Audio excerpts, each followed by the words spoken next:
Good evening all of you. सभी को सबसे पहले नमस्कार। पिछले क्लास में मुझे विवाह पढ़ाना बाकी रह गया था, उसके बाद भी नई टॉपिक स्टार्ट करेंगे। तो सबसे पहले आज विवाह को समझेंगे कि विवाह क्या है, पाश्चात्य संस्कृति के अंतर्गत विवाह को क्या माना जाता है, इसके साथ ही भारतीय संस्कृति के तहत विवाह को क्या माना जाता है और प्राचीन काल में विवाह कितने प्रकार के होते थे, उस सभी को आज जानने का हम प्रयास करेंगे। तो सबसे पहले अगर हम बात करें तो पाश्चात्य संस्कृति की अगर बात करें, यानी पश्चिमी के देशों में बात किया जाए, पश्चिमी देशों में विवाह को एक कॉन्ट्रैक्ट माना जाता था और कहा जाता था कि यह पति और पत्नियों के बीच एक प्रकार का कॉन्ट्रैक्ट था। जब तक कॉन्ट्रैक्ट सही चल रहा है, रास्ते पे है, तब तक कोई दिक्कत नहीं है। जैसे ही कॉन्ट्रैक्ट दोनों के बीच अड़चन उत्पन्न हुई, दोनों के बीच क्या होता था, कॉन्ट्रैक्ट को टूट जाता था और दोनों एक दूसरे से अलग हो जाते थे। यह पश्चिमी संस्कृति की बात थी, लेकिन थोड़ा सा हम ज़्यादा डीपली नहीं जाएंगे, थोड़ा सा कम समय में आपको समझाना है। भारतीय संस्कृति में बात किया जाए, ध्यान से समझिएगा, भारतीय संस्कृति में विवाह को कॉन्ट्रैक्ट नहीं माना जाता है। विवाह को किसी प्रकार का कोई कॉन्ट्रैक्ट नहीं माना जाता, बल्कि भारत में विवाह को एक संस्कार माना जाता है। और कहता है कि भारत में क्या है, विवाह जो है कोई कॉन्ट्रैक्ट नहीं है, बल्कि क्या है, पति और पत्नियों के बीच युग और युगांतर का संबंध है। जिस प्रकार से एक बच्चा जब माँ के गर्भ में पलता है, तो गर्भ से लेकर मृत्यु तक की अवस्था, जैसे कि बच्चा जन्म लिया, गर्भ में पला, बच्चा का जन्म हुआ, बच्चा बड़ा हुआ, बालक बना, जवान हुआ, बूढ़ा हुआ, उसके बाद वह मृत्यु को प्राप्त किया। यानी गर्भाधारण से लेकर जब बच्चा गर्भ में पल रहा था, उस समय से लेकर मृत्यु तक एक बच्चे को या किसी को भी आपको 16 प्रकार के संस्कारों से गुजरना पड़ता है। और इस 16 संस्कार में जैसे कि पहला जो संस्कार है गर्भाधारण संस्कार है, यानी गर्भाधारण संस्कार है, पुंसवन संस्कार है, उसके बाद आपका क्या है, जातकरण संस्कार है, नामकरण संस्कार है, उसके बाद क्या है, ये सभी संस्कार है। और इसी प्रकार से इस 16 संस्कार में से विवाह को भी एक क्या है, संस्कार माना जाता है। और विवाह जो है वह क्या है, 15वां संस्कार है। जिस प्रकार से समाज का जो मूल इकाई जो होता है वह परिवार होता है, जिस प्रकार से समाज का मूल इकाई जो होता है वह परिवार होता है, और इस परिवार का जो मूल्य है वह क्या है, विवाह है। क्या है, इस परिवार का क्या है, मूल जो है वह विवाह है। हिंदू संस्कृति में कहा गया है कि हिंदू संस्कृति में विवाह को कभी भी समाप्त होने वाली संस्था नहीं माना जाता है। और यह कहा गया कि यह पति और पत्नियों के बीच युग और युगांतर का संबंध है। और ज़्यादा डीपली हम नहीं जाएंगे, क्योंकि क्लास आपका में हमको नई टॉपिक स्टार्ट करना है, इसलिए हम थोड़ा सा जहाँ से देखिए, यह टॉपिक ऐसा टॉपिक है, यह सोशियोलॉजी का ही पार्ट आ जाता है और हिस्ट्री का ही पार्ट है। और यहाँ तक कि आप टीजीटी और पीजीटी का एग्जाम भी देते हैं, वहाँ से भी यह प्रश्न यहाँ पे आपको पूछ लिया जाता है कि विवाह के कितने प्रकार थे। तो भाई हम विवाह को प्रकार की बात करेंगे, ज़्यादा हम डीपली नहीं जाएंगे, ठीक है ना। जो आपकी काम का चीज़ है उसको समझा रहे हैं। देखिए, विवाह को है हम 2 भाग में विभाजित करेंगे। एक है आपका मान विवाह और दूसरा जो है आपका अमान विवाह। मान विवाह और दूसरा जो है अमान विवाह।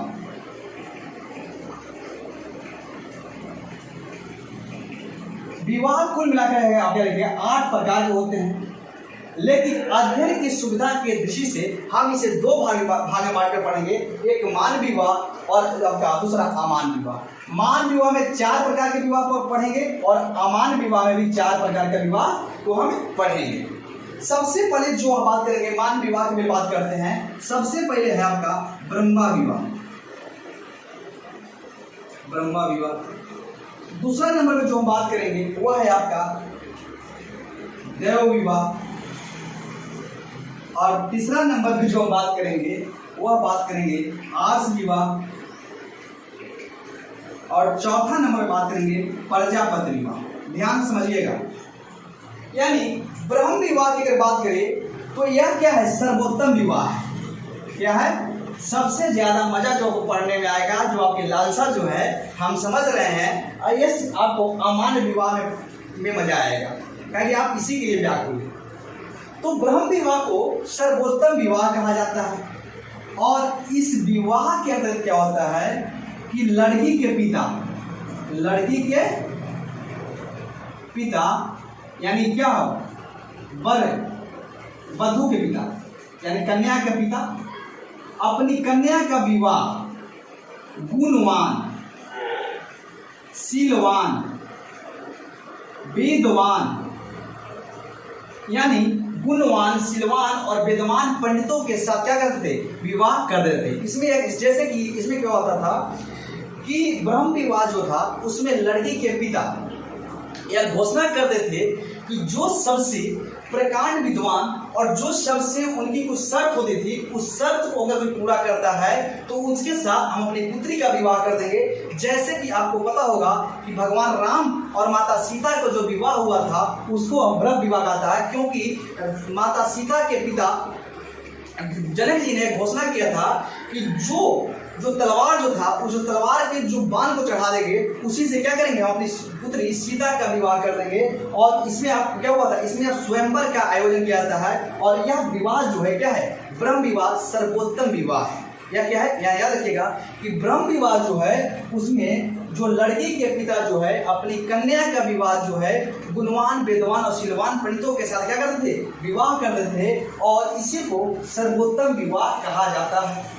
दूसरा नंबर पे अगर हम बात करें दैव विवाह की बात करें, तो दैव विवाह की अगर बात करें तो इसमें क्या होता था कि लड़की के पिता जो हैं वह यज्ञ कराने वाले पुरोहितों के साथ क्या करते थे, अपनी लड़की का विवाह करते थे। यानी इसमें दैव विवाह के अंदर क्या होता था कि लड़की के पिता अपनी कन्या का विवाह जो है वह यज्ञ कराने वाले पुरोहितों यानी पुरोहितों के साथ क्या करते थे, दैव विवाह, अपने विवाह लड़की का विवाह कर देते थे। और इस विवाह को दैव विवाह के नाम से हम जानते थे। तीसरे नंबर पे बात करेंगे हम, तो है आपका आर्ष विवाह। आर्ष विवाह की अगर बात करें तो इसमें क्या था, आर्ष विवाह क्या था कि वर पक्ष के द्वारा वधू पक्ष को एक जोड़ी गाय और एक जोड़ी बैल देकर क्या होता था, अब कन्या को क्या करता था, कन्या से विवाह कर लिया जाता है। इसमें क्या था आर्ष विवाह में कि लड़के यानी वर पक्ष के द्वारा वधू पक्ष को एक जोड़ी गाय और एक जोड़ी बैल देकर अब क्या था, कन्या से विवाह कर लिया था। और चौथा जो था उसको बोलते हैं प्रजापति विवाह। यह भी क्या था, ब्रह्म विवाह का ही एक रूप है। क्या है, प्रजापति विवाह में जो है वह ब्रह्म विवाह का ही रूप है। और इसमें क्या था कि वर और वधू अपने धर्म के आचरण के अनुसार क्या करते थे, विवाह करते थे। या इसमें कुछ याद करने की बात नहीं है। याद रखिएगा कि ब्रह्म विवाह जो था वह सर्वोत्तम विवाह था। इसमें लड़की के पिता जो था गुणवान, विद्वान, जो वेद जानकारी थे उनके साथ अपनी पुत्री का विवाह करता था, जैसे कि आपका स्वयंवर का आयोजन किया जाता था। दैव विवाह की अगर बात करेंगे तो दैव विवाह में क्या था कि यज्ञ कराने वाले के साथ क्या करता था, अपनी कन्या का विवाह कर दिया था। आर्ष विवाह की अगर बात करेंगे तो इसमें वर पक्ष के द्वारा वधू पक्ष को एक जोड़ी गाय या बैल देकर क्या था, उनका कन्या से विवाह कर लिया था। उसके बाद जो प्रजापति विवाह में क्या था, इसमें वर और वधू अपने धर्म के आचरण के अनुसार विवाह करते थे। यही आपका मान विवाह था। इन चारों विवाह क्या था, मान विवाह था। अब सबसे ज्यादा इंटरेस्ट जो आएगा वो आएगा आपका अमान्य विवाह में। देखिए कितना लोग व्याकुल हैं। अमान्य विवाह समझिएगा आराम से।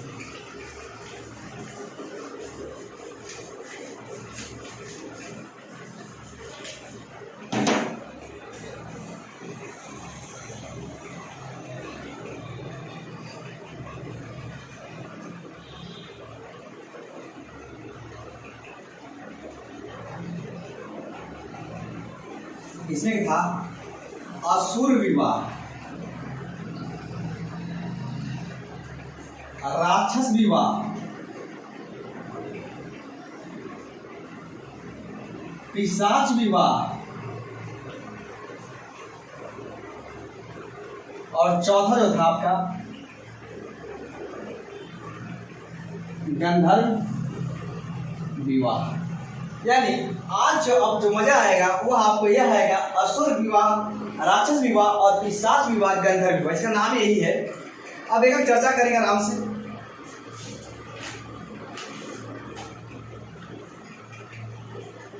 देखिए असुर विवाह में क्या होता था,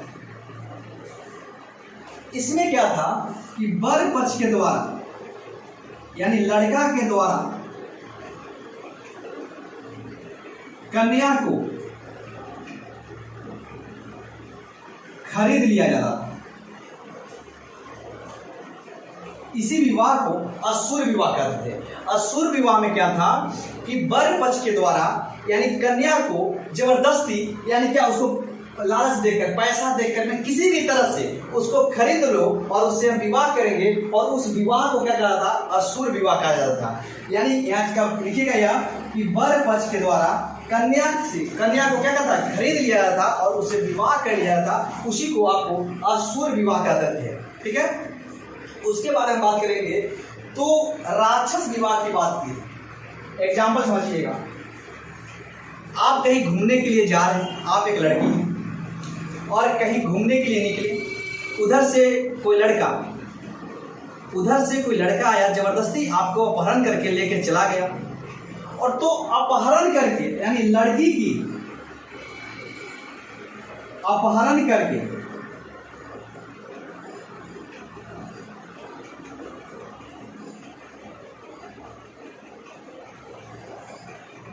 लड़का जब विवाह कर लेता था तो उसको राक्षस विवाह के नाम जानते हैं।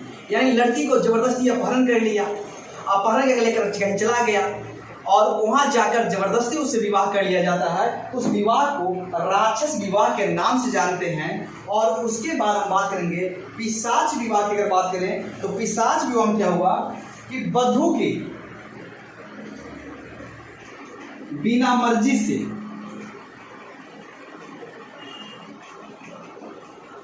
विवाह जब किया जा रहा था, यानी वधू के बिना मर्जी से विवाह किया जा रहा है, तो उस विवाह को हम पिशाच विवाह के नाम जानते हैं। और जो लव स्टोरी जो कहानी अभी आएगा, वह लव स्टोरी जो है वह आपका क्या है,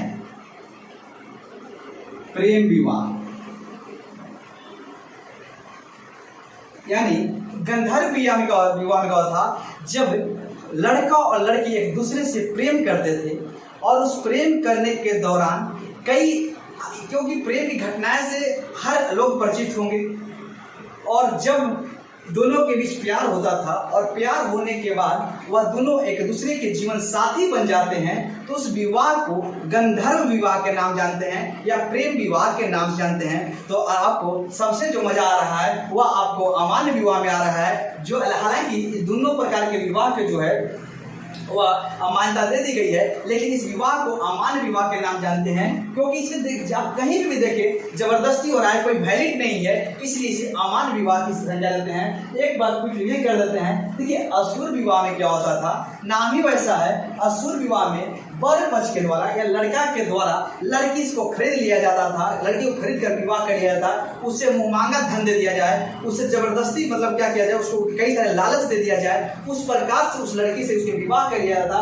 तो उस विवाह को असुर विवाह के नाम से जानते हैं। उसी प्रकार से राक्षस विवाह की बात करें तो लड़की को जब आप अपहरण कर ले, लड़की को किडनैपिंग करके जाकर विवाह कर लेंगे, उस विवाह को आपको राक्षस विवाह कहेंगे। और जब वधू के बिना मर्जी से विवाह कर रहे हैं, जैसे मान लिया जाए कि लड़की के पिता जो है वो चाहते हैं कि अपनी पुत्री का विवाह कहीं और करें, लेकिन लड़की उनकी पुत्री कहीं और उनसे प्यार करती है और उनको बिना मर्जी से विवाह किया जा रहा है, तो उस विवाह को जो है पिशाच विवाह की संज्ञा दी गई है। और उसके बाद जो गंधर्व विवाह की अगर बात करें तो गंधर्व विवाह जो है वह प्रेम विवाह है। यही टॉपिक जो आपको बचा हुआ था, इसमें कुछ समझने के कुछ था नहीं, बस खाली ये याद रखिएगा कि जो मान विवाह के अंतर्गत जो 4 विवाह है, जो कौन कौन, ब्रह्म विवाह, दैव विवाह, आर्ष विवाह, प्रजापति विवाह, वो कैसे मतलब उसके जो बताएं उसको याद रखिएगा। और अमान्य विवाह में याद रखिएगा कि असुर विवाह, राक्षस विवाह, पिशाच विवाह, गंधर्व विवाह में कहानी क्या था, यही आप याद रखेंगे। और यह टॉपिक अपने आप में बहुत ही आसान है, कुछ समझना इसमें है नहीं, लेकिन यहाँ से आपका टीजीटी और पीजीटी में भी प्रश्न कभी कभी पूछ लिए जाते हैं, तो और आपको दे दिया जाएगा इसमें से कौन सा विवाह विवाह मान्य नहीं है। जैसे एग्जांपल दे देगा, आपका पहला ऑप्शन दे दिया, प्रश्न आपको दिया कि इसमें से कौन से विवाह मान्य नहीं है। ऑप्शन में दे दिया